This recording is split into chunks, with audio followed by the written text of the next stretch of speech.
I can hear you.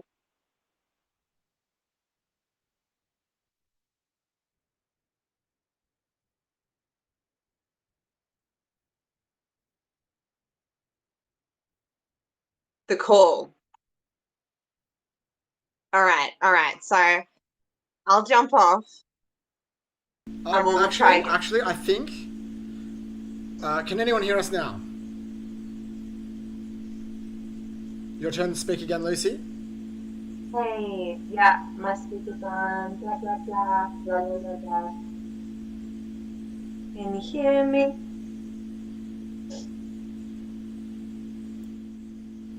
Okay. Sound? Let us know. Awesome. Okay, fantastic. How have you been, Lucy, now that we have sound? Hey, yeah, I've just been eating a lot of chocolate, Easter chocolate. How about you?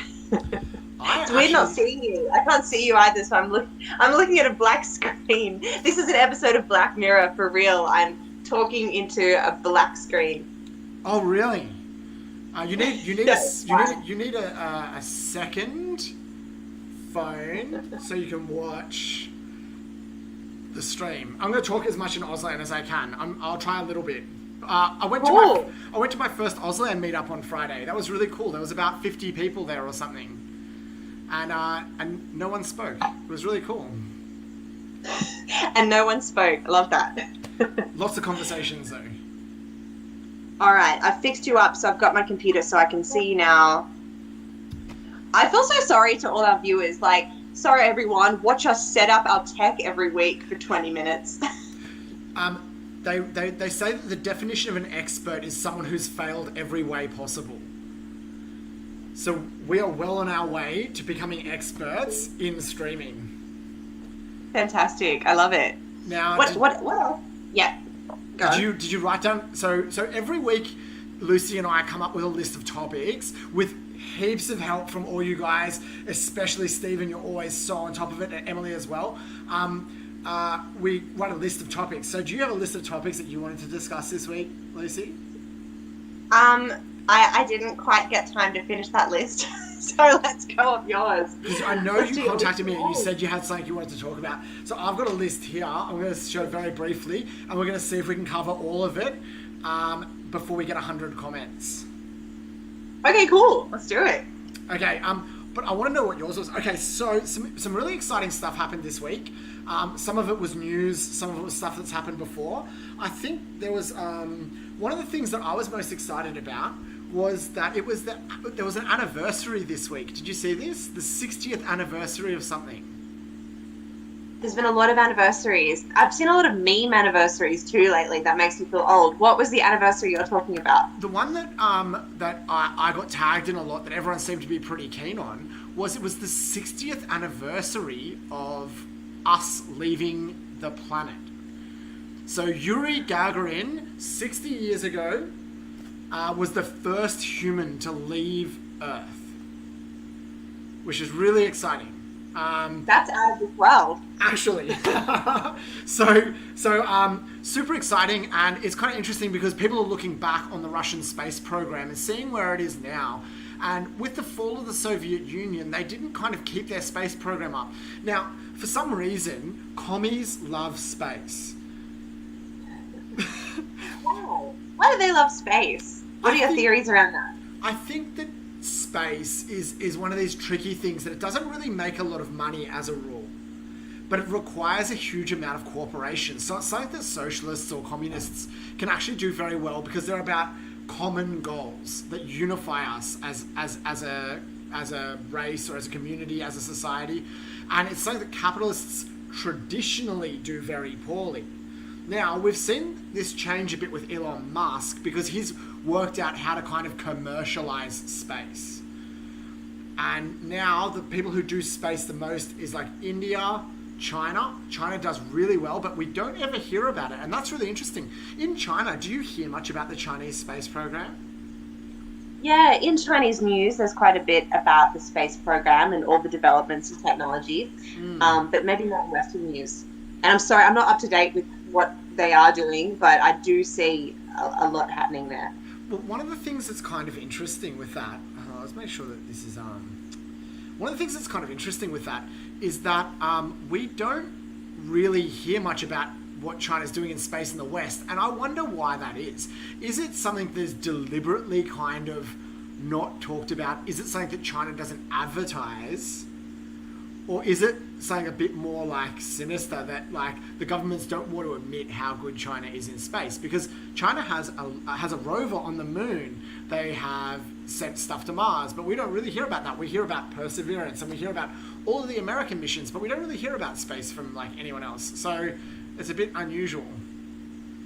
I think, yeah, I think it has something to do with just people not being interested in China in general, and underestimating their technological developments. I I think that I think the media in general already ignores science and scientific discoveries, so they're only gonna, get what's being fed through. I think that's more immediate to the country and what's going on. And I did love what you said about how, yeah, space doesn't make a lot of money. That's really interesting, and that's a big realization right there. Because so what's obviously, we had all these developments during, the Cold War around, space and technology, because what countries like the US and Russia, right, they wanted to get things up in the sky and in the air and circling around Earth to show, the power, their, how do you say, like, the nuclear power, or the fact that they could send bombs to other countries, the militaristic power. But since then, our advancements have been really slow, and that's because of commercial reasons, right? So That's right. really, investing in space travel is a great example of long-term thinking and society making long-term moves more than anything else, right? And it's something that outlives the traditional 3-year cycle. Like, if you want to go to space, you have to plan like 10 or 20 years in advance, because, we can only really launch to go to Mars like once every 2 or 3 years, because we have to wait for what's called the synodic period, right? So basically, like, we've got the sun, and Earth orbits around it, and Mars orbits the same direction, but it chases it.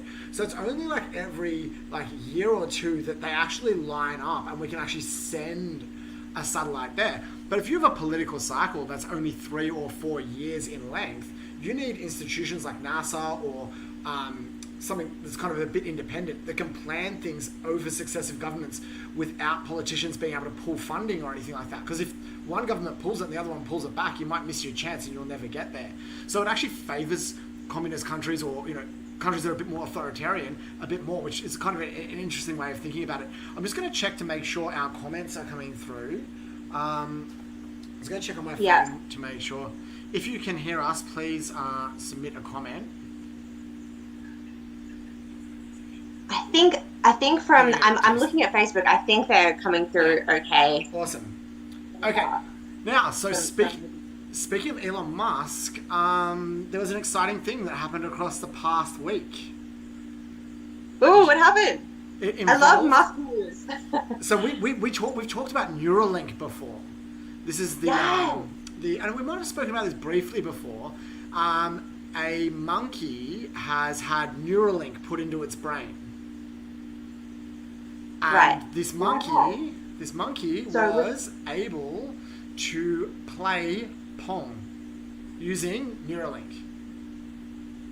So using nothing but the power of its brain, it was able to play that old Atari game Pong with the ball that bounces between the two paddles by just thinking up or down. And the way it thinks up or down, it pretends it moves its hand, and just by thinking it, he can actually move a paddle and play against the computer to receive a reward. Wow. And I want to know what the results were. How did it go in the game? Super cool. I'll post the link to the YouTube video. If you go to the Neuralink website, you can find that. And the exciting thing about this is that off the back of this, Elon Musk has been talking a little bit about obviously the next thing, which is to put this into humans, especially those with a disability. So he wants to put people who are like quadriplegics or paraplegics to remove some of their disability to enable them to use it. And much like Morris, I want a brain-computer interface really badly. Would you like a brain-computer interface, Lucy? I know we've touched on this before briefly. I'm totally willing to try it.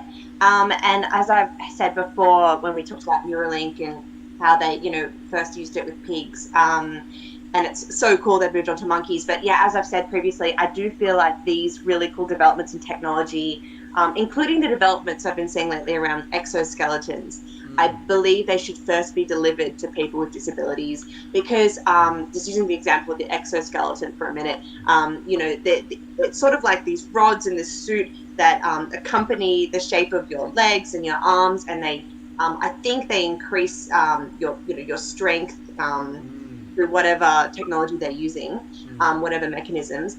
And the normal person would really enjoy using something like that. But for a disabled person, it means the world. That's right. It allows them to do things because they already can't do what a normal person can. So it just means 100 times more for disabled people to be able to use these things. So I totally agree. If that's Musk's strategy to roll them out to people with disabilities, I think that they should be the first people to receive it. They're the people who need it most and will appreciate it most as well. Did you ever play that game where you ask people like what superpower would you like the most? Yes, of course. Yes. What was your answer? What would your top 3 superpowers be? Yeah, mine have changed throughout the years. I used to want to be able to speak to animals. I thought it would be really cool to be invisible. One that reoccurringly comes to me and something that I just wish for daily is just to be able to pause time and just go and read all these books, all the books that I need to read, and play all the video games I've been wanting to play without aging or losing any time. Maybe even just having a nap in the spare time. I'm already exhausted, so maybe just to have extra time. So I think my favorite one would be to pause time and then do what I need to do and then resume time. How about you? Well, I think that actually all 3 of those might be enabled through Neuralink. So being able to not necessarily pause time, but dilate time. So download books straight to your brain, right? While you're doing something else like resting, is something that's possible when we have read and write technology. So you could, like in The Matrix, how he learns Kung Fu, if we know the patterns that enable another person to do that, it's reasonable to think that we might be able to send signals to reorganize parts of the brain to enable that in other people. So maybe not straight away, but it's not out of the question for something like Neuralink to be able to do that. With being invisible, I think that the way you do that with Neuralink is to tie your eyes into cameras and things, so you can be virtually present where you're physically not. So that's like a form of invisibility. So say, for example, if I was hooked into the security cameras at a university, I could be watching and moving around by using the cameras, so I could be virtually present. And then that's insane. What? And then finally, how do you speak with animals? Okay, so we've got a Neuralink inside a monkey's brain at the moment, right? So its thoughts get turned into a digital signal. And that digital signal can be interpreted by a computer.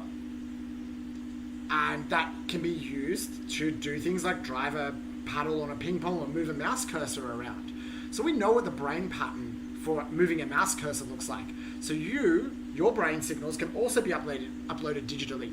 So we actually have a shared format then about what brain signals look like between a monkey and a human. Now, Japanese experimenters have done this where they've connected mice's brains across the internet in what was termed a rat cyborganism, where they connected all these rats together, and it was found out that they could actually, without any extra information, just connecting the signals between the brains, the rats were able to communicate with each other. So what they did was they got a rat in a box in America to press to look at an LED light. Now, when that LED light came on, if the rat in Japan pushed a button, they both got a reward. What? And it fucking worked. So, the rat looks at the fucking LED in America, and the other rat in Japan receives that rat has seen the light, and it hits the button, and then they both get a treat. So they were able to solve, without any shared language, just their brains connected, they were able to essentially speak to each other across the internet. And there's no reason to think that we couldn't do the same thing. So we could probably, in some ways, with Neuralink, speak with animals as long as the animals also had Neuralink. How fantastic. That's so exciting. What's the first animal you'd speak to? The first animal, Yeah.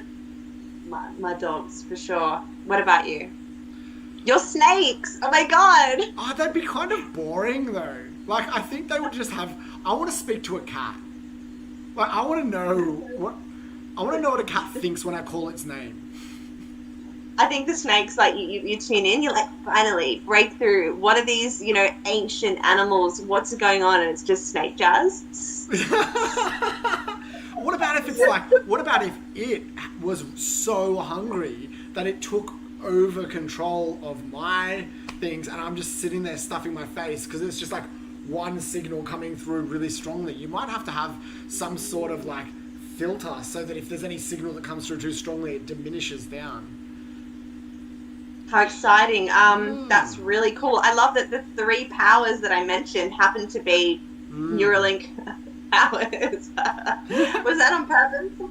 No, Did you read my mind? Whenever I'm trying to come up with new implants, I always think about like what can't I do now that I'd really like to do? Like, forget about whether it's possible or not. Just think about like, what do I want? Because if I can work out what I want, there's probably going to be some way I can make an Aldi version of that thing. Right? That's so cool. What a cool approach. Yeah, like I have my bus pass implanted in my hand, but other people, they put gloves on and put the bus pass in there so they could have an experience about what it would be like to have this power, right? But they're almost the same thing. Like they get an understanding about what it feels like to move through the world as someone with that augmentation. And I think the more augments that come out, the more we're going to see this kind of thing. It's like if a girl wanted to see what life was like with, big boobs before she got implants, she might wear a push-up bra or something like this. You can do the same thing for all sorts of cyborg like enhancements. Tape a magnet to your finger, or put a camera on your head and then pipe that through to a VR headset to see what it's like to exist as a video camera. So there's all sorts of ways that we can mimic this before we actually drill a hole in our skull and put the thing inside our brain. Yeah, good points. That's really cool. I never thought about it that way. So what are you in Canberra for? I'm honestly just here to hang out and see some friends, so nothing very exciting. How do you find Canberra? So it is so cold right now. I was born in Canberra, but I grew up in Sydney, and I think I've shared the view that most Sydney-siders have had around Canberra. For anyone from overseas tuning in, Canberra is the capital of Australia. And, in high school, everyone has to go on an excursion to Canberra. Generally, everyone thinks it's a little bit boring. I hope my friends don't hear me. But the older I get, the more I'm like, Canberra, peace, silence, circles. I grew up in Canberra. And and as much as I want to hate it, there's so many things I love about it. Like I learned to drive there, and all the roads are really fast. And Canberra was interesting because Canberra was actually a designed city. So yes, Sydney we landed and it just kind of sprung up organically. We did things like follow the Tank Stream and built up houses around where the natural rivers were, and it kind of grew up. But what ends up happening is you have all these stupid one-way streets and things like that when the city gets big enough, it kind of starts choking itself. Whereas Canberra was designed explicitly not to do that. Now, one interesting thing the Science Party wanted to do, which is something that China does a lot of as well, is they wanted to build a flagship city to show off the best technology that we can do. Now, you've been to some of the biggest cities in China that have had this kind of approach. So the flagship city. So what was your point about that? Yeah, so have you seen, I've heard about in China, they can just put up whole suburbs or even whole cities very, very quickly. Shanghai is probably the best example of that. Shanghai only started getting built in 1990. What is transportation like in some of these bigger cities in China? Well, what's also interesting, and living there was an interesting discovery. there was perhaps a shop on the street next to us, and it was being renovated and rebuilt. And I saw it within a matter of 4 days, be sort of totally broken down and totally rebuilt, and then it was a functioning shop again in 4 days' time. And that's because there's less government regulation around safety sort of things over there, and things can get moved along and basically signed off on really quickly. So things just can happen really fast. And I think in Australia there's more like safety concerns. Like there were a lot of people without safety equipment, like hanging off sides. Skyscrapers, cranes and things like that, and basically like drilling right next to you. So because of that, I suppose other things and skipping the sort of, a lot of things have to go through council and through government. Things can happen and are built really quickly over there, which is quite amazing. I couldn't believe it. I was like, oh my God, that would have taken 6 months in Sydney to happen, but it happened in 4 days. It really blew my mind. And your other point was transport. Transport was so effective, so cheap and so convenient. 很方便. 很方便. So the 地铁, the subway, you can take that all around the city. There are public buses which I only used when I had a Chinese person with me to sort of help me navigate. And yeah, so China has been so well designed. Coming back to that point about Canberra being designed, China and Shanghai is designed with a very long-term, a long-term lens, and with a great ability to manage a lot of people.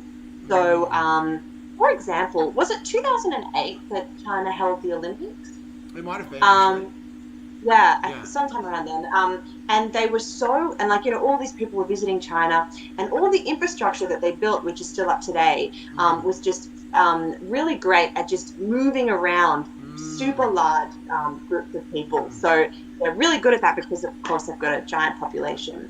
It's also interesting that you said that they have a long-term vision, right? So when I was studying startups at university, our lecturer said that you can look at the circuit board of a mobile phone or any electronics, and you can see the structure of the company that made it. Right? So Apple, it builds most things in-house. So it has a very coherent circuit board where all the components are put on at the same time. Whereas someone like Samsung, they don't make all their components. They outsource little bits. And that means that the circuit board is more modular. What's modular in this sense? So basically the graphics card might be made by one person and the microphone might be made by another company. And basically they assemble all of these parts, and that shows the fragmentation of their company. So you can actually look at the end product and have an understanding about how their company is structured. Much the same way we should be able to look at cities and work out how far in the future their vision is by how their public transport and architecture of the city is structured. Great point. Question: have you ever looked inside Huawei, like phones or technology? No, I would be very interested to have a look. Okay, I love their technology. I think they're the best. I just think they're the best. I have a Huawei phone. I've been using it since 16. Hold on, when did I leave for China? I think almost like I think 4 years now. I've had this Huawei phone, and it works so well, and it's the best anyway. So that's what I think. Should we jump into comments briefly? Yes. So we've got a comment from. We'll start with the most recent, and we'll go back. Any opinions on Xiaomi Xiaomi? Oh, I love Xiaomi as well. Another Chinese brand. So they come out with phones. I have a Xiaomi electric scooter, and they tend to be really affordable, but good technology. I'm also a fan of Xiaomi. What would the Australian brand equivalent be, do you think? Oh, I don't even know. What? Kogan? I don't think we have one. That's good. Yeah, it's like affordable. It's kind of like Kogan, but I don't know how good their technology is. They're okay. Right. Right. I'm not sure about Hogan. Yeah. Morris says he had a custom leather band for his watch that also holds his Opal card, so he can tap on and off the same way I did. Now, Morris is another cyborg. So Morris has a whole bunch of implants, some of them the same as me. He's gotten some of them implanted at the same time as me, and he's one of the most augmented people in Sydney, if not the most augmented. I think Morris might even actually have more implants than I do. And absolutely fantastic representative for, last time I checked, he was working for JB Hi-Fi, and a lot of the memes you see about on the internet are actually the handiwork of Morris. Now we've got Stephen Morello asked us about the risk of brain implants. Good question. Okay, so we might think that we don't know too much about brain implants. Tom Nash has just jumped in, sorry, and said most augmented. I think Tom might be most augmented. Tom might be the most augmented person in Australia. I'm just going to put that out there.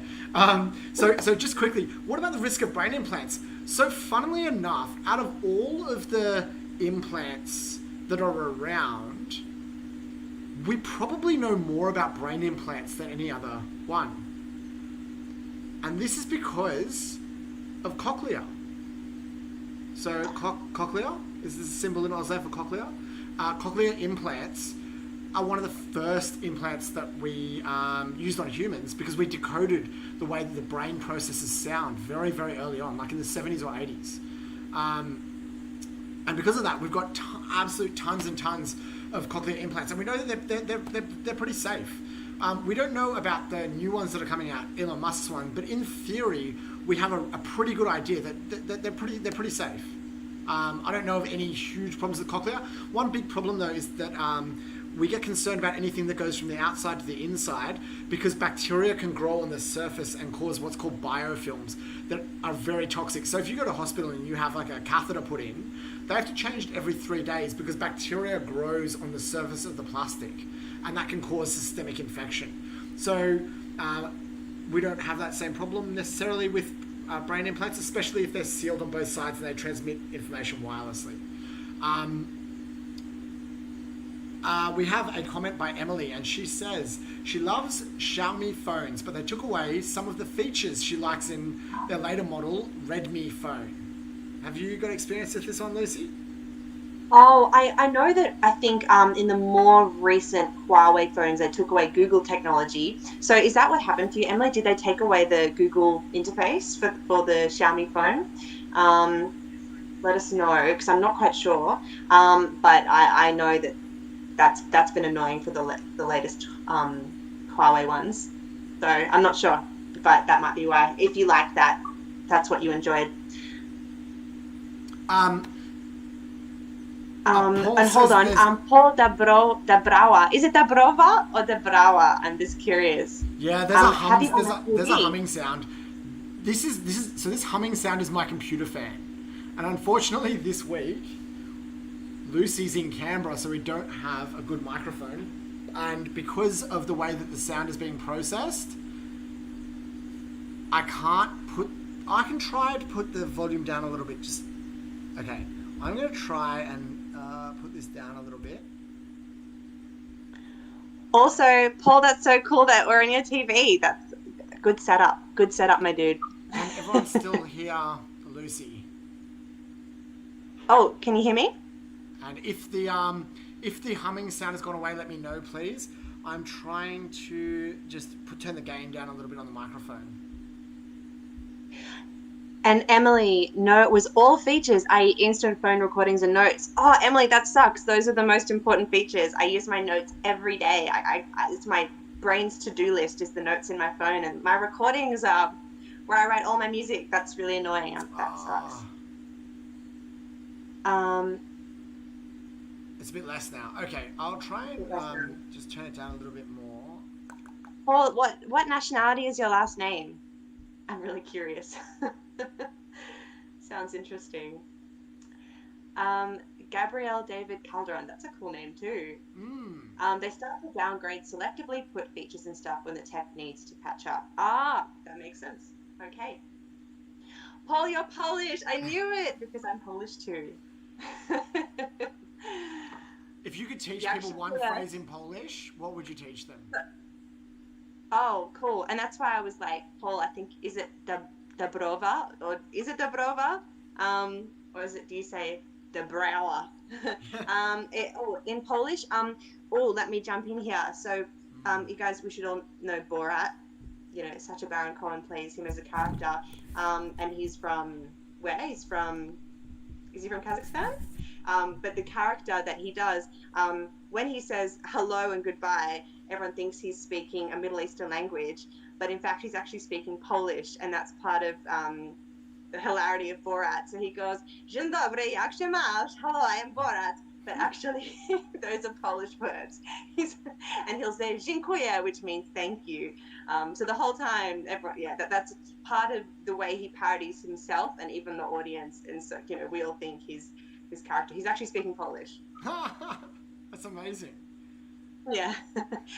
So if you want to say something in Polish, I won't teach you a swear word, which is sort of what people want to immediately know. But you can just, so I think the best thing that you can learn is just a Borat line, which is Dzień dobry, jak się masz? And you can put on the accent because that's pretty accurate to Polish people as well.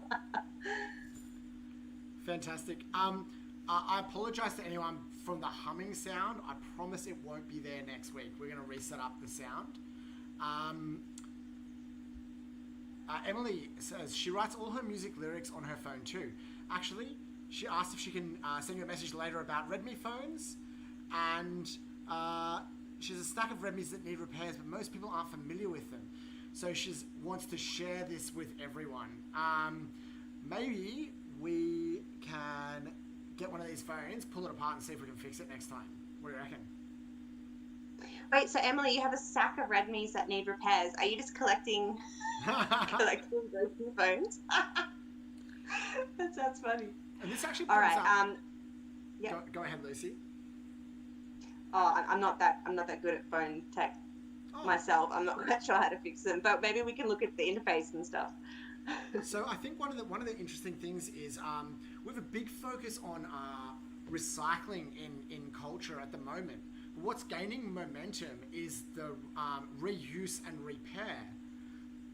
So Europe recently passed a right to repair law.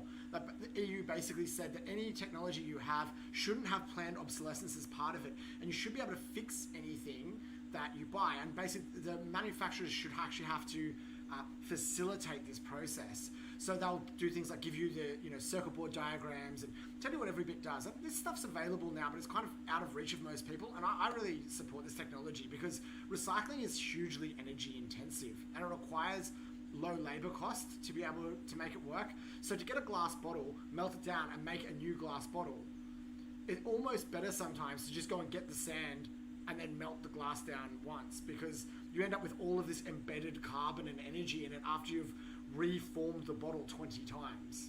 It's actually sometimes better for the environment to just take the raw materials and do it once. I so agree. I feel like that used to be the case. You know, there used to be microwave repair shops and washing, machine repair people, repair. And like throughout time, what happened? We just started.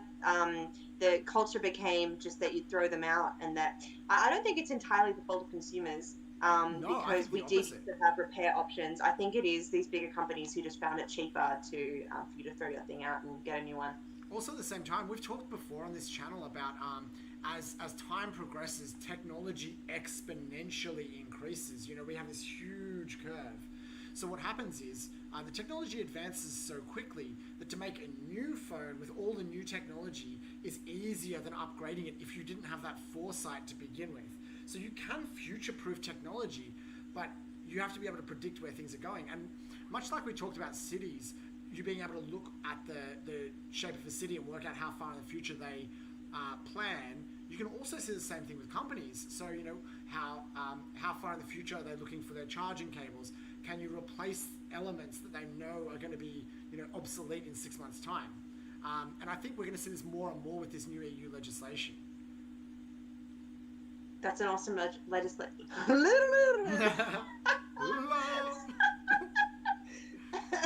That's an awesome legislation. That's great. I was not born to be a rapper, not this one. Cool. Let's jump back in to the comments. I'm gonna try this. I'm just doing my best to try and keep my volume up as loud as I can.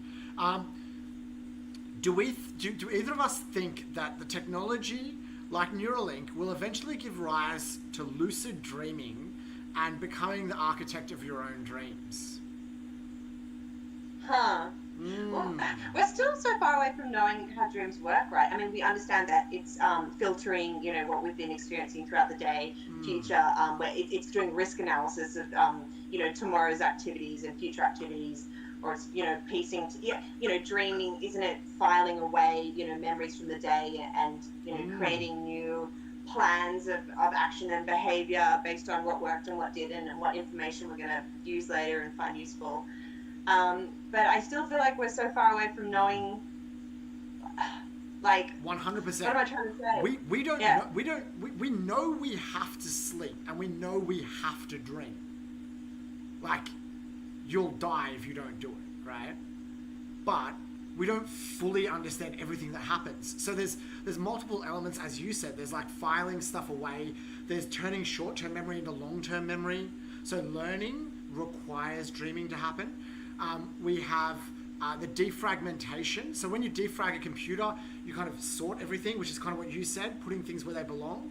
So that's an element of it. But there's also other things as well, which is that during sleep, not necessarily dreaming, but during sleep, we have a lot of repair go on in the cells of the body. So we clear certain like toxins out, and so there's fluid that moves around. Now, what's interesting is that all animals, as far as I know, sleep and dream. So there's dolphins in the Amazon that are encounter really terrifying floods that they need to basically be awake 24/7 for. And what they do is they sleep one half of their brain at a time, and the other half goes into dreaming.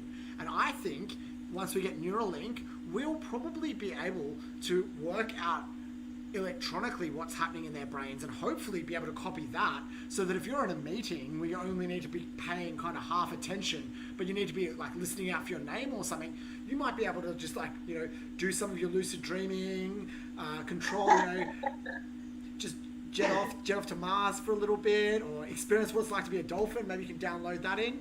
But I think definitely some of the most exciting aspects of the Neuralink are going to be around this kind of area, like harnessing the full and free potential of things that we should be able to do with our brains. We just don't know how to at the moment.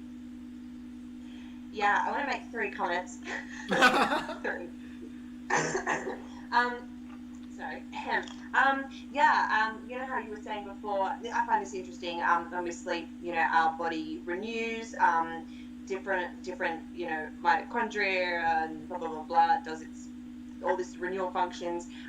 What I read and found interesting was that, so when we sit down and rest, say we've done some exercise, when we just simply rest and we stop using that muscle, the lactic acid in our body that's been built up is cleared. So the muscle is resting and it's sort of renewing itself so that you can use it again later on. But when it comes to the brain and mental activity and mental processes, there's all this sort of like cellular debris, neural debris that happens along the neural pathways.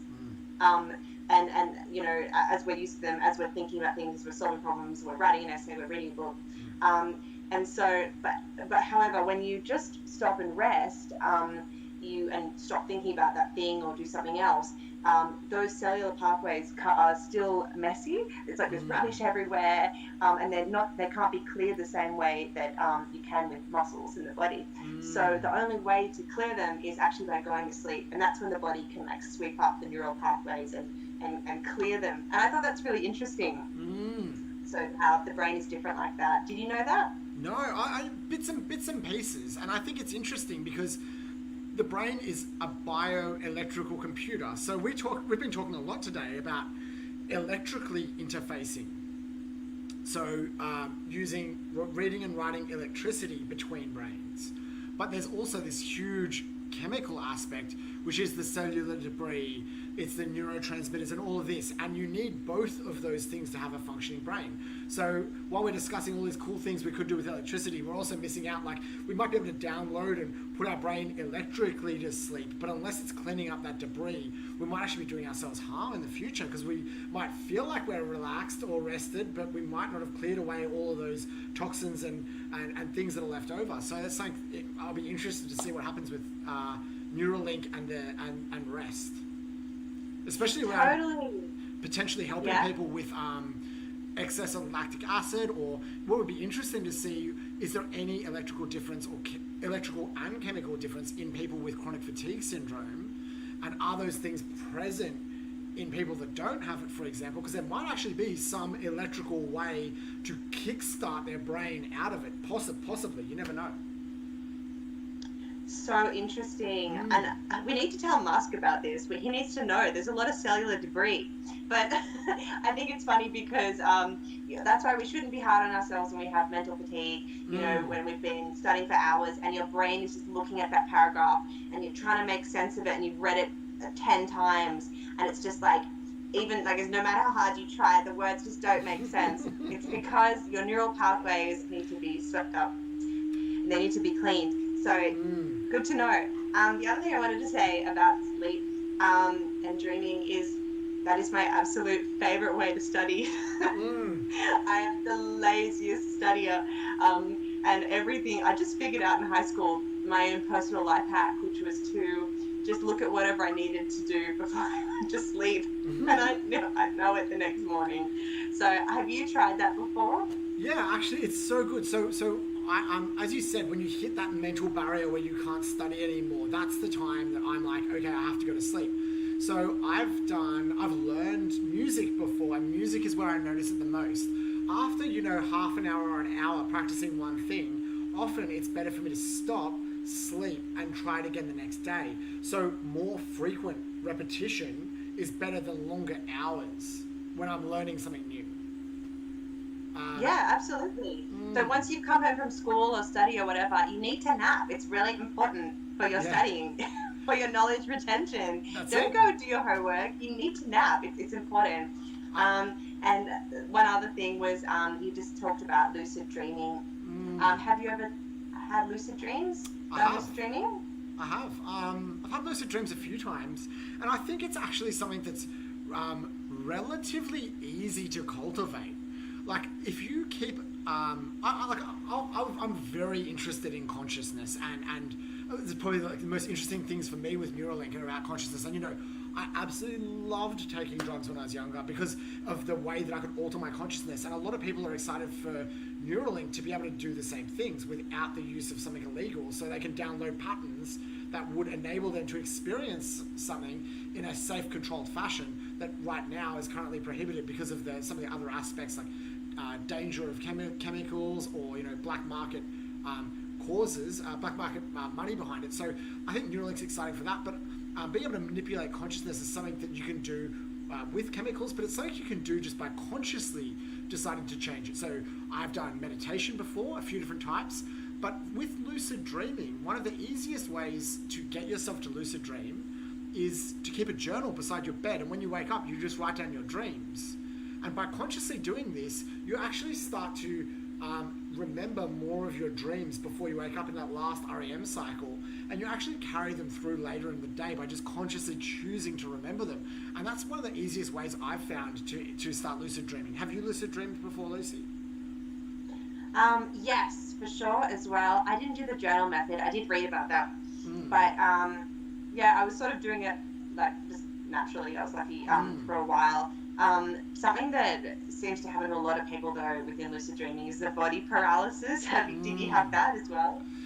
Did you wake up and you were paralyzed? So I've had sleep paralysis, and I've had it in lucid dreaming before. One really common thing that happens to me during a lucid dream is this, like, it feels like I'm moving through toffee in my dream.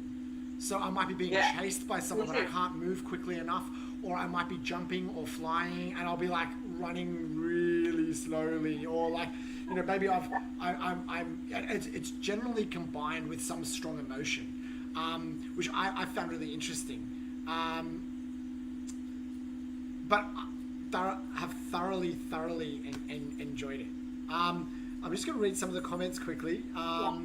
What's the longest you've stayed up that you can remember? Me? Yeah. Nah, you need to ask me the longest I've slept. That's a better question. Oh, really? What's the longest? What's the longest you've slept, Lucy? I think 17 hours, maybe 18. I sleep more than 12 hours pretty regularly, like more than once a week. So I love sleep. I hate that it takes up so much time, but I don't like alarm clocks. I like to just sleep for as long as I need to. Yeah, sleep is so peaceful. Like you're just in your, maybe you're in your lucid dreaming land. Like you're unconscious. Like it's great. Being unconscious is great. I have a question for you. Deal with it. Do you have anything unusual about your dreams? Like I, for example, I don't dream in color. I dream in black and white. Yeah. What? Yeah, I know. I realized it one day, and now I'm like, holy moly! Shit. I dream in black and white. All the time? Yeah, like every time I remember my dream, if I go back and think about it, and I think, is it in black and white? I'm like, yes. I don't notice it until I think whether it was in black and white. And when somebody asked me, do you dream in color? I'm like, I don't actually think that I do, but I'd never thought about it before then, if that makes sense. And what's kind Now of I'm interesting... trying to think. Like, do I dream in black and white? I've never noticed that before. I'm going to examine my next dream. Every single time I wake up, I'm always waking up from a dream, no matter what stage of my sleep cycle I wake up from. I'm always waking up from a dream. Always. So one interesting thing is that people have reported that when they have a really intense adrenaline experience where their brain is like working overdrive, and we're talking about like it feels like things are going in slow motion.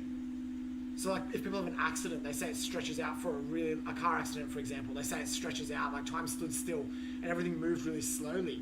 Often they'll say that they actually experienced it in black and white, and that their memory is in black and white too, as if their neural processor was overloaded because their brain was computing stuff so quickly. Wow. Which I find really interesting. I still think it's crazy you dream in black and white. What's Maybe going you do on too. there? Tell me if you dream in colour or if the colours are the same. Now, I am fucking obsessed with this Instagram channel and some YouTube channels called Places I Have Seen in My Dreams. Cool. If you haven't seen this, go along and just watch one of these YouTube videos. The other thing is they're called liminal spaces on the edge of reality. And they often have like muted colours, and they're just like a boardroom that's really weird, and it makes you feel a bit uncomfortable, but I love watching these things. I can just watch hours and hours of these still images of these weird swimming pools or boardrooms. How creepy. And I believe you. I so believe you. Like deja vu is so real, and seeing places, Oh, I mean, maybe that's because we're such dreamers, though. Maybe that's why. Maybe that's like it. We've seen places before. I'm just going to scroll through the comments. James said that he's had sleep paralysis before.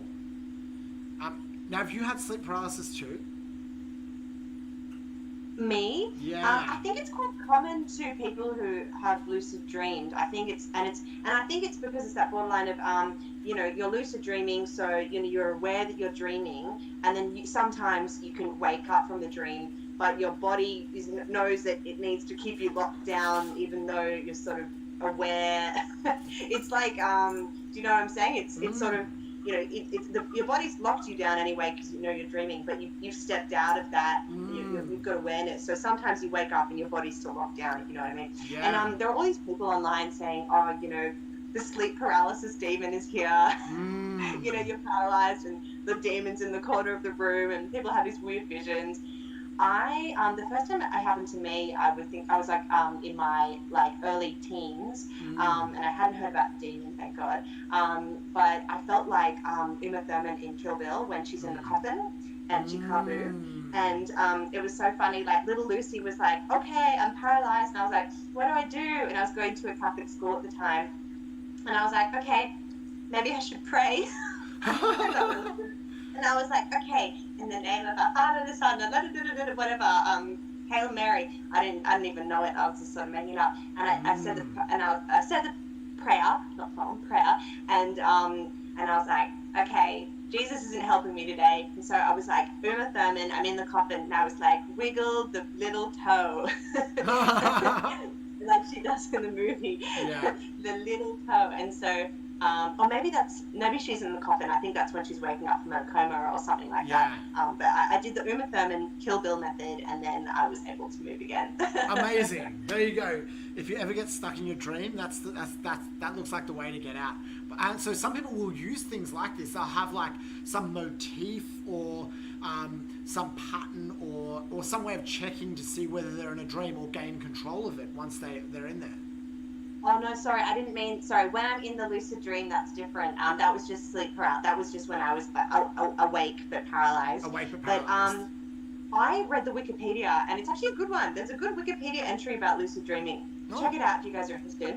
It's really like it's got good info. And I tried the strategies in the dream that it says on Wikipedia. And as you were just saying, sorry when I interrupted you now, there's one strategy of when you're in the dream to check whether you are lucid dreaming, and you can flick a light. And if so, I've done that. And when you flick the light in your dream, the level of light will be different before and after, like after you flicked the light switch. Another thing you can do is you can look at a wrist watch, a watch on your hand, and if you look at it and then you look away and look at it again, it'll look different, or it'll be a different time. Or you can write a note and look away and look at the note again, and the note will be different. I'll often notice I'm lucid dreaming. So I experimented and tried all of these things. And the other thing is, if you feel like you're starting to wake up, which sometimes happens, your awareness builds, so you just start to wake up. What you can do to slip back into the sleepfulness state, and I have tried this and it does work, is you spin around in your dreams. You imagine yourself spinning around, turning around and around. And what that will do is within the dream create a feeling of dizziness, and you will actually fall back to sleep. No. I'm going to try this. This is fantastic. Because sometimes when you fall asleep, it feels like you're falling or spinning or something like this. So that's a really and often, I'm sure you've had this, just before you drift off to sleep, you might actually fall in your dream. And you'll wake yourself back up because your brain hasn't quite put all the pieces together. Now, let's quickly check. Gabriel's made a number of comments that he dreams in colour, so somebody else does definitely dream in colour and can't technically die. Now, have you ever died in a dream? Yes, and I usually wake up. Yeah. I also but one time when I was younger, I died in my dream, but I came back as a ghost and went to my own funeral. What a dream! That's cool. But normally, every single time, as it happens, I wake up. But, oh yeah, totally. Yeah, I hear that. Just James Gilrenan, we are sitting in different rooms. That's correct. The hum is real. Sorry about that. Yeah, unfortunately. Unfortunately, this week is an exception. Now, do we want to talk quickly about vaccines? I think it's always good to retouch on vaccines. Let's do it. And I just love that comment from Gabrielle. Meow's computer is running in the 90s. Need some Eurobeat. That's it. I need the synth wave. I need some gated drums and some palm trees and a big neon light in the background. Basically, with a few things have happened with vaccines. In Australia, we have had the second case of blood clots that can be attributed to the AstraZeneca vaccine, and this was in someone who was was a woman in her early 40s, I believe, and that's considered reasonably young. Now, there's been 700,000 doses of the AstraZeneca vaccine released, with 2 blood clots attributed to that. And when I say blood clots, this isn't like small blood clots. This is like admitted to emergency, potentially lethal blood clots, coupled with low platelet count. So that means it's a 1 in 350,000 chance. But the government says that this is too much. Now, this is probably to do with the insurance that the government is using, or that AstraZeneca is using. It probably has something to do with it. So they're recommending, as most of you are aware, that we use the Pfizer vaccine, the mRNA vaccine, for people under 50 years old, because the risk is much, much lower even though there is actually some risk of blood clots still with the Pfizer vaccine. That's probably the most important news. The other one is that we've seen, especially some variants, as Stephen just posted. The South African variant looks like it can break through the Oxford AstraZeneca vaccine. So what we're seeing is some strains now becoming resistant to the vaccine. Now, what does this actually mean? The effectiveness goes down, but from my understanding, and please correct me if I'm wrong or if you've read anything differently, any vaccine you have is going to afford at least moderate protection in most cases against the condition. So we're seeing that the South African variant, the vaccine only provides 10 to 25% protection against it, but it's still better than having nothing, and often the severity of your illness is less because the antibodies that it made at least partially recognize the thing that they're joining on to, so they'll decrease some severity of the vaccine, some severity of the condition. So I think the most important thing is that even with 10 or 25% immunity, with a huge amount of it, small variants won't have the ability to create like a wildfire. There's enough fire breaks that the strains find it difficult to kind of get moving. So I would encourage everyone to get whatever vaccine they're offered, but let's hopefully get the best vaccine we kind of can. Now, have you had your vaccine yet, Lucy? Are you? No, but I'm very excited too. And it looks like, do you know which category you're in? I don't know. I'm in. Do we get a letter? Like, how do we know when we're getting our vaccine? The rollout of the vaccine in Australia, how would you describe the rollout, the way that it's been planned and the way that it's happened so far? Unknown, a mystery. Like, a thriller novel. Actually, I know when it's coming. Like, people are getting vaccines randomly and they're like scheduled in and they book at their GP, but they don't really know whether they can or not. And they kind of just turn up and the GP's like, oh, I've got some doses of the vaccine. So if you want some, stick your arm out and you can get it even though you're in like group 1B or 2C or whatever. Like, it's bizarre. Federal government hasn't really communicated it as far as like, if you're in the same boat as me, I don't really know. I kind of went on a website and it's like, you'll get your vaccine maybe like July, August, so don't even stress. So you haven't had yours yet? No. I feel like you would have self-administered one by now. So I'm thinking about making the Pfizer vaccine. Yeah, and like just a couple of doses, just try it out, just see what happens? Yeah, so one of the things that I'm concerned about is how to make the vaccine so that it doesn't have any cellular debris in it. So one of the things when you're making so generally the way we do biotech is we take a gene that we want, we put it onto a plasmid, which is a little like add-on piece of DNA, a circular piece of DNA. We stick it inside a bacterial cell and we get that cell to make tons and tons of copies of it, and then we either get it to express that or spit out the DNA. If it expresses it, it spits out a protein and then we use the protein. In this case, we're using the mRNA, and there's a few tricky little things, but at some point, you probably have to put it inside a bacteria to make more of it. Anytime we want to photocopy it, it probably ends up going inside a bacteria at some point. Now, bacteria have cell walls, and and it's one of the things antibiotics target because our cells don't have them. So our body, when it recognizes cell walls, it's like, wait a minute, that's not supposed to be here. That's a bacteria. We should attack it. Now, cell walls? But our cells have cell walls.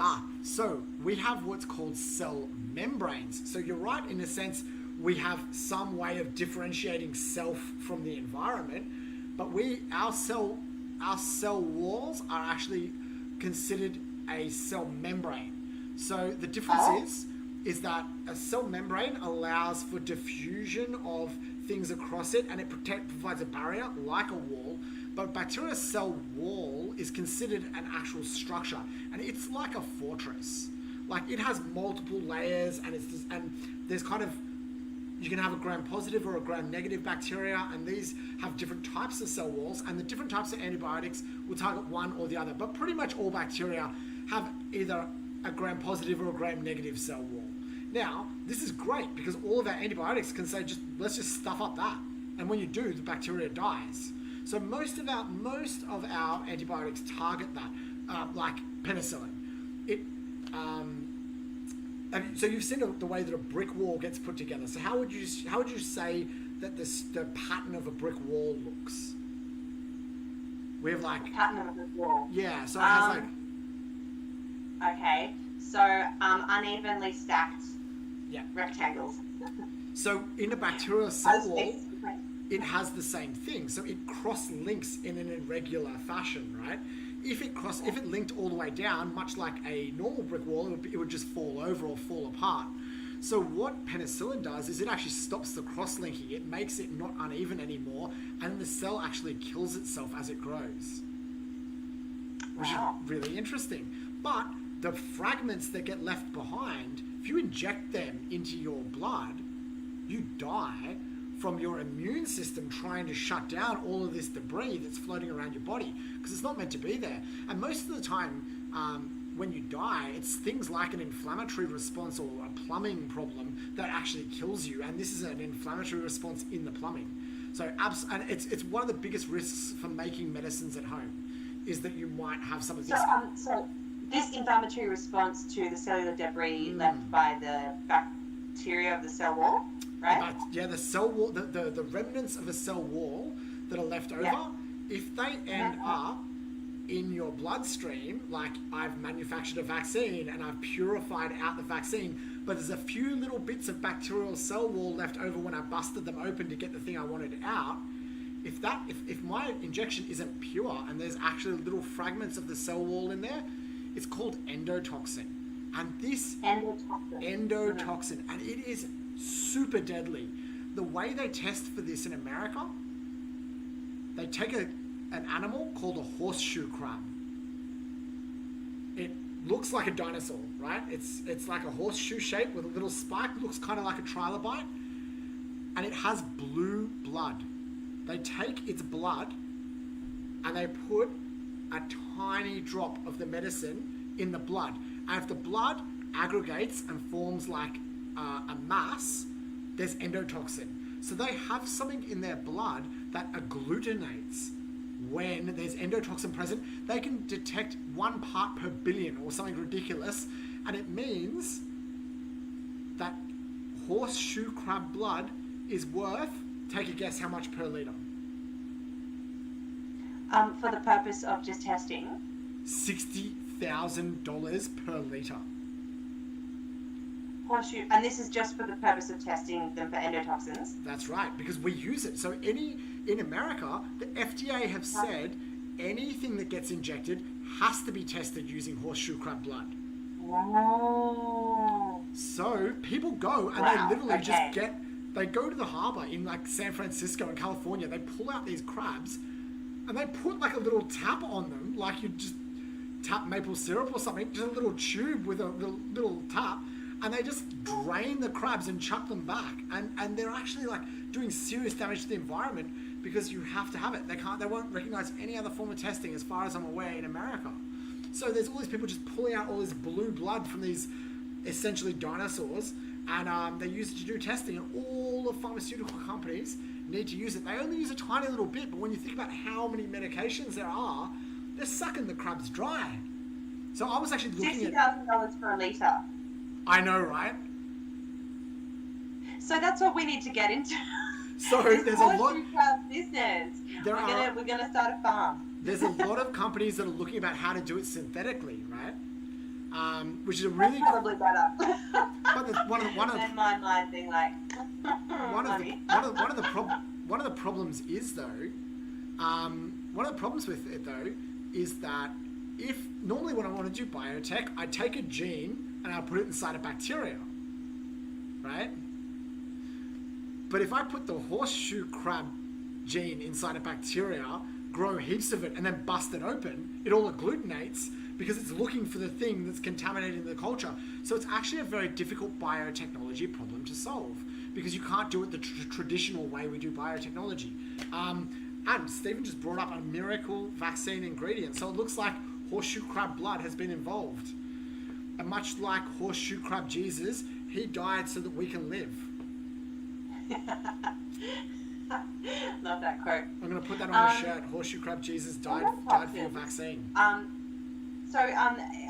there accounts of people dying from endotoxins, and if so, what's that condition called? Yeah, so I'm not sure what the condition is called, but it's actually some of the earliest medications. Yeah, people definitely have died of it. But I would have a look for endotoxicity mortality in Google Scholar, and I'm sure we could find a whole bunch of it. But it's like one of the things that as biohackers we get seriously concerned about when we're talking about things like DIY vaccines or DIY gene therapy, is how do we mediate this so that we don't get this, because it's very, very common and it's very likely that we're going to kill ourselves if we do it. So be careful when you make your vaccine. Please be very careful. This could be no longer the We Are Meow Lushess show. It could just be the We Are Lushess show. I think we should remove. Maybe we have to call it How Xin Biang. What is it? How do I say? What is the saying that you always say? Oh, Hen Fun Bien. Hen Fan Biang, I think, would be an awesome title for our podcast, because we seem to bloody say it continuously, and if we call ourselves that, we might be able to actually I might be able to actually remember the pronunciation. So how long? I have a question for you, Lucy. How do we want to let's go through the comments super quickly. Yeah. I'll let you read them out. Okay, I'm just going to zip back a little bit. Yeah. Let's have a look. We're at sleep paralysis. Yeah. So we've got some places shutting down due to side effects to Johnson & Johnson. He got the Pfizer vaccine. So, okay, one of the things that we're seeing a lot of is 1 in 2 people are actually getting some reaction to the vaccine. Mild to moderate symptoms. And this is like being not able to do anything for a couple of days and actually having some like short-term effects. They're still better than the long-term effects, but it's actually pretty concerning. You know, vaccines aren't gentle on your body. And I think a lot of people think that they have this vaccines, they'll just have it and they'll be fine. But like, the way that they work is to stimulate your immune system and cause, you know, the immune system to go into overdrive. So it's expected that there's going to be a lot of side effects from these. People are hacking a way to try and get certain vaccines that are better than others. What do you think about people doing that, Lucy? So trying to like find ways to hack the system to get the vaccine that they're most interested in. What do I think about that? Yeah. Would you do this if you knew one vaccine was better than another? I mean, right now I'm feeling like Pfizer's really good, right? But no, I think I would get anyone, because I think that they're all generally pretty high standard. I want the best one, but I'm willing to take one that's less good for the good of humanity and just rolling them out everywhere. And I think that if I expect other humans to have the less good ones, I should be able to as well. I think we should prioritize based on how many hours of Married at First Sight you've watched. So the safer vaccines go to the people who've watched less, and the more dangerous vaccines go to the actual participants on the show. I love this is a running thing, I think, for our first or second episode, no, maybe second episode that we've done on Twitch, like Married at First Sight, like who deserves to live? Not those that, and your point was not those that have watched First Sight Australia. I think there's what? So there's quality, like what is it? There's key metrics that inform a lot of things, right? So like, you know, if you like Nickelback, it actually says quite a lot about you as a person. I'm not going to say what, but it might, you know, indicate a whole heap of other things, or knowing which way someone votes might tell you a whole heap of other things about their life. I think watching Married at First Sight is one of these indicators. Yeah, so yeah, it's like the shopping cart ethical question, isn't it? You know, it's a basic analysis of good and bad, good and evil, Ah. even. We're gonna get sued for defamation. Okay, so I would personally, I would hack the system, but I think the government should do its best to give everyone the best vaccine it can, and I think that rich people are going to get the best vaccine they can. So it's my job as someone who's like just a citizen to hack. It's my responsibility to hack it to get the best vaccine I can for myself. That's what I think But about what it. if, but what if the rich weren't getting the best one? Would you still hack it? They do because we live in a capitalist society, so they definitely are. If we were living in No, no, one, but I know they are. But if they weren't, would you still try to be hacking it? yeah, because I want to outlive the rich people. Okay, yeah. Would I hack But, it? I think that if I believed that the distribution mechanism was truly fair, I wouldn't hack it. yeah. But while it was subject to abuse, like any actor can kind of come in and hack the system. If that's possible, then I should do that myself too, because otherwise I put myself at a disadvantage for no reason. Okay. Yeah. I see what you're saying. Yeah. So Gabriel says that the place he went to advertised that they had Moderna and Pfizer, and if he showed them a card saying he was an oral surgeon assistant, he got to pick which one he wanted, right? And he said it wasn't totally incorrect. That's kind of interesting because it's like, okay, well, if your perception is that I'm basically this kind of person, then maybe I'm just kind of like concierging them to come to the same conclusion that I already have. And is that really a hack at that point?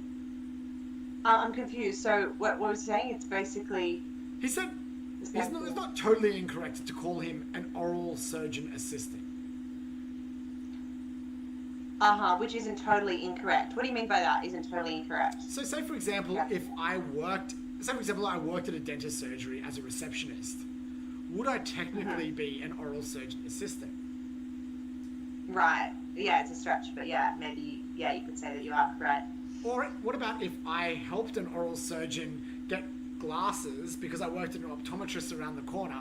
I kind of assisted that oral surgeon, so you could say I'm an assistant, right? Like, how far down do you have to go before it's not the truth? Totally. Yeah, I see what you're saying. Yeah. That's interesting. Okay, so Emily has said that she thinks that prioritizing based on married at first sight viewership is a form of eugenics. Yes, Emily, of course it is. It is. I don't agree with Meow. you coming from good genetics, it's definitely good genetics to remove married at first sight viewers from the gene pool. So, in the true sense of the word. Married at first sight different from watching people play video games online? There's a ranking. Okay, so I think sides. I think it's better to be participatory. So being on Married at First Sight is better than watching Married at First Sight, right? I think that Think about it this way. What's that? So, like, watching Married at First Sight is just like people watching. It's people watching society, like people are watching relationships unfold, watching relationship dynamics. You know, it's psychology at play. It's people matching. It's watching behavior under stress. Perhaps it has more value. I could say than watching, people play video games online. You're not even playing it yourself. You're watching someone employ a strategy to gain. But perhaps human relationships are more complex. What about if someone was playing a dating simulator? Yeah, a dating simulator might be similar to Married at First Sight, although Married at First Sight is realer, even though it's edited, incredibly edited by the producers. I'm saying that it still has value. And just because you don't enjoy it, I don't super enjoy watching sport. I don't super enjoy watching the football. I see the value in it, how it has value to some. Again, it's not super valuable to me, but there have been seasons of The Bachelor that I've watched for sure. Like it's interesting. So I think that just because that you rank it differently. I think everyone should be able to, like what they like and what they value. And I don't think it means it's worse than anything else. Is there any hierarchy? Yeah, I don't think so. Okay, I think there is. I think we can all agree that there is an absolute lowest below any other thing. I'll pay that on Married at First Sight. I'll give you that point. But I'm going to say there is a TV show, and it is called like Gogglebox or something, right? Where you watch someone watching TV. So it's like you can watch them watching Married at First Sight and watch their commentary. And I think that is objectively worse. I think every level of abstraction puts it lower down the hierarchy. So if you watched someone watching Gogglebox, that would be in an even lower category, right? Love it. I love this debate. Have you seen Gogglebox? I watched it for like 2 seconds and said, what the hell is this? I'm not watching this. But someone on my friends list is the programmer. They choose the shows that people on Gogglebox watch. Okay. Here I go with my rebuttal. Okay, here we go. My rebuttal. So I think Gogglebox rates higher than Married at First Sight. No, how? Huh? How? Yeah, let me tell you. Lay it on me. I think that so I enjoy it, in fact, more than Married at First Sight. I'm not a big fan of Married at First Sight, but I do enjoy Gogglebox because and at first I had the same opinion as you. I was like, oh my god, dumbest show ever. People just watch people watching shows. Like, how stupid can we be? But then one time, I was with some friends who were watching it, and I watched it, and it basically wraps up every TV show of the week. So all the documentaries and all the interesting, and not necessarily on just the one channel, on different channels. So it's all on different Australian TV channels, and it'll be like, here's what happened in this show this week. And it'll like summarize all of the shows. So I learnt about the documentary My Octopus Teacher, which is a beautiful show on Netflix through Gogglebox. They summarized it and they showed people's reactions. I hated that show. Oh, you didn't like that one? Did anyone hate it on Gogglebox? No, I've got a pretty good response to my memory. But so the reason why I like Gogglebox is because it's actually a great way to not have to watch all these TV shows. If you just want a summary of what's happening in Australia on TV for the week, it was, that's why. So it's actually a way, like you said, of being, you said earlier on when we were talking about Neuralink, that you wanted a way to pause time and then like just read a book, right? Which is essentially what you're doing in Gogglebox, which is watching like a week's worth of TV by just getting a digest of the summary of someone else. Yeah, it was like a Wikipedia plot summary of everything. So it was great. I was like, cool, I'm up to date with pop culture, done. Full on. That's actually, staying up to date with pop culture is actually difficult. So I'll pay that a little bit. But I wish that they just had the same thing, like a little digest, but they just forced everyone to like watch Question Time or watch politics or watch a lecture at university and just drop the notes. Like I feel like there's a lot more value, but we can agree to disagree on the hierarchy of TV shows. Now, someone has Emily said that the lowest hierarchy is not according to what show but when. She has said if you watch daytime TV, you should get vaccinated first because it means you're old or a public liability in other ways. That's a great comment, Emily. I love that. Just the fact that you're watching daytime TV means that you're old probably and you need it. I love that. Okay, so one of the things that Emily talked about right at the beginning, she asked us to go back to the comment, was she said, wouldn't it be great if you and a friend could have some form of telepathy with a Neuralink? So you could have a sort of a walkie-talkie right? And this is kind of interesting. So, one thing I do at the moment is I generally share my location data with my close friends. So if they log onto Google Map, they can see where I am, which is a kind of walkie-talkie for GPS. We can see where each other are, especially when we're around the world. So I can be like, oh, all my friends are hanging out at the same house together. And this is the type of information that would be the first things you get with Neuralink, which is like knowing if people are in a certain location, it might trigger a feeling inside you, or you might be able to think, are they happy, are they sad, something which is a higher level of information. You might not be able to think, oh, they're hungry for peanut butter, like the dogs. They would just have that all the time. Would you like a form of telepathy with someone you know, or a walkie-talkie where you might be able to send basic information? I think, yeah, that would be really cool. In fact, there's this current podcast which has just been made into a TV series with Jessica Biel, also about that. What's it called? Have you heard of it? It's so good. Ooh, have I lost you? Are you there? I'm here. Okay, cool. Has anybody heard this podcast? Limetown. Now, there's a lot of twists and turns in the show, so I won't give away too much, but it's explored in that podcast, which has been turned into a TV series. Yeah, I would like to be able to do that, to be able to communicate, through telepathy. I think I would stream my brain to the internet 24/7. Like I'm not such a big fan of privacy. Like, I would love to be able to share pretty much everything with everyone if they really cared or wanted to see it. And I think that this brain-to-brain communication will actually do a lot to get rid of a lot of bias that exists. So if we could share brains without knowing someone's skin color or culture, we might actually be able to remove a lot of unconscious bias that exists now, or gender.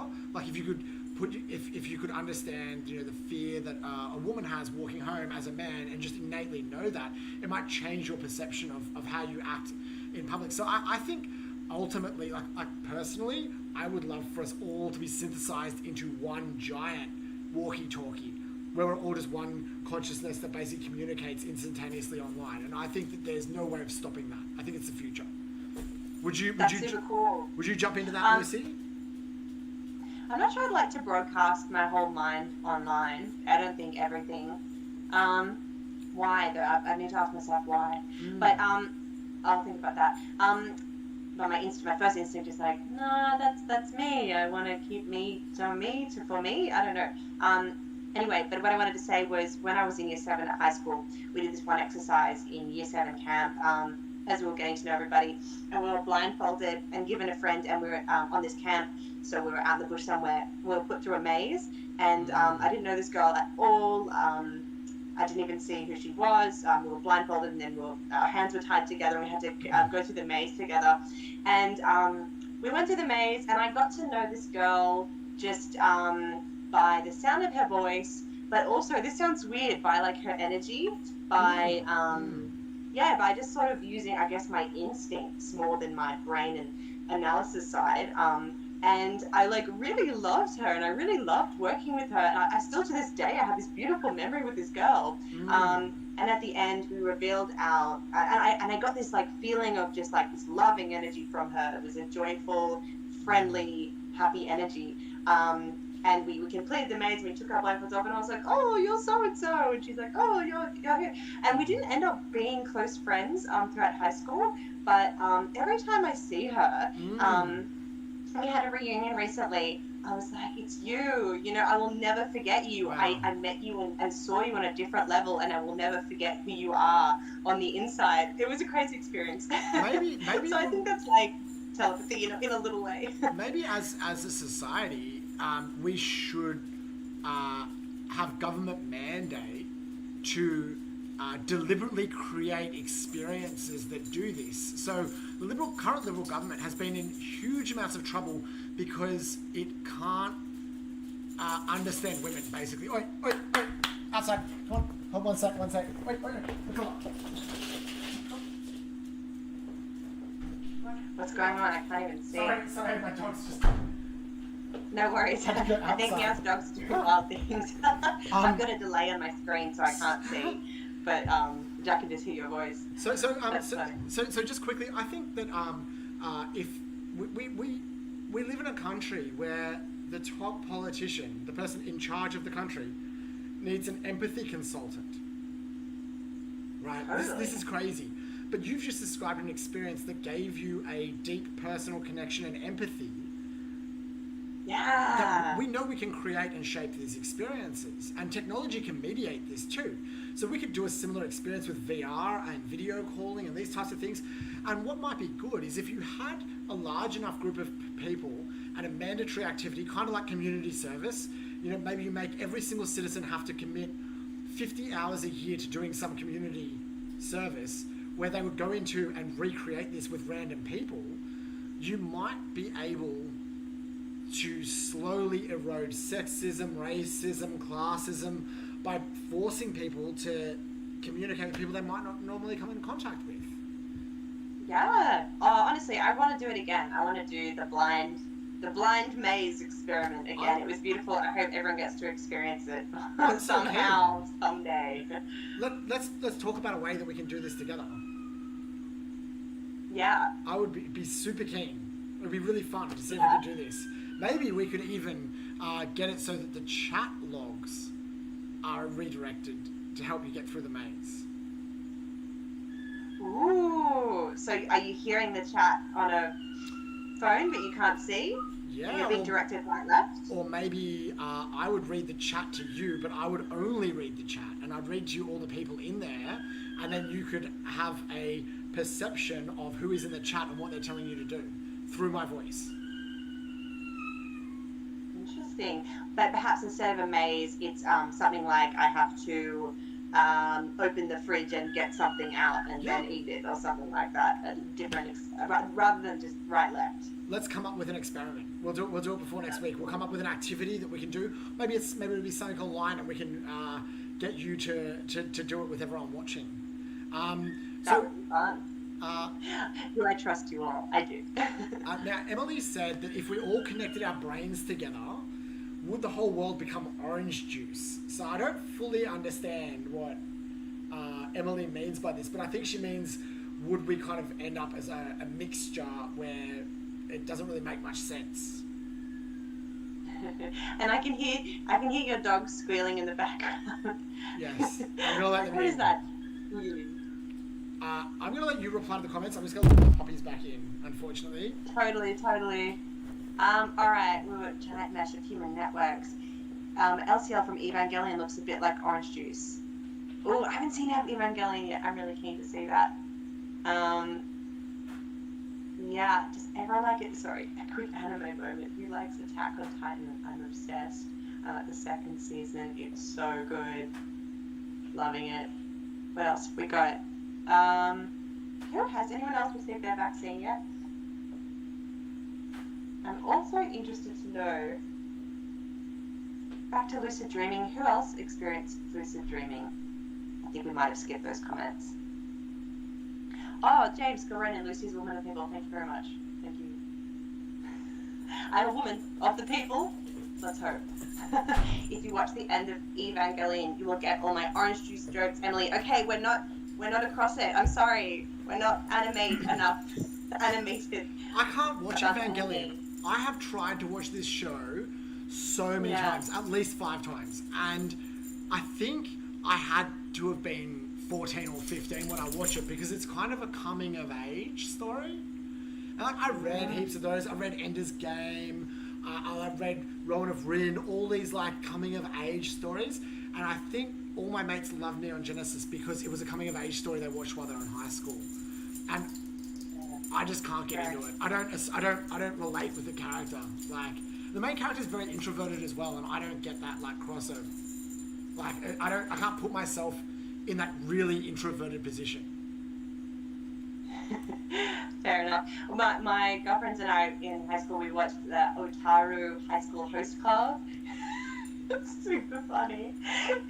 Have you heard about that? No, I've watched a few of these like hostess kind of anime things, and some of them are really good, and some of them are Gogglebox bad.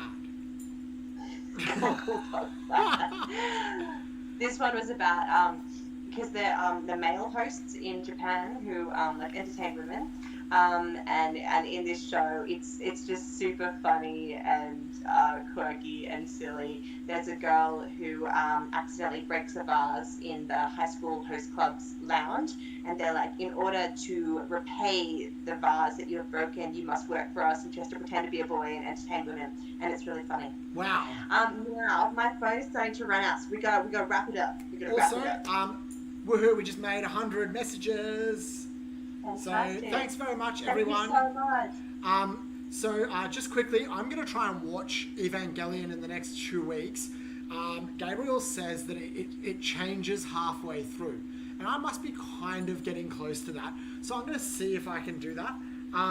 Just the other things I wanted to talk about that we might talk about next week was the implications for Neuralink and the future of work. What does work mean in a society where we have brain-computer interfacing?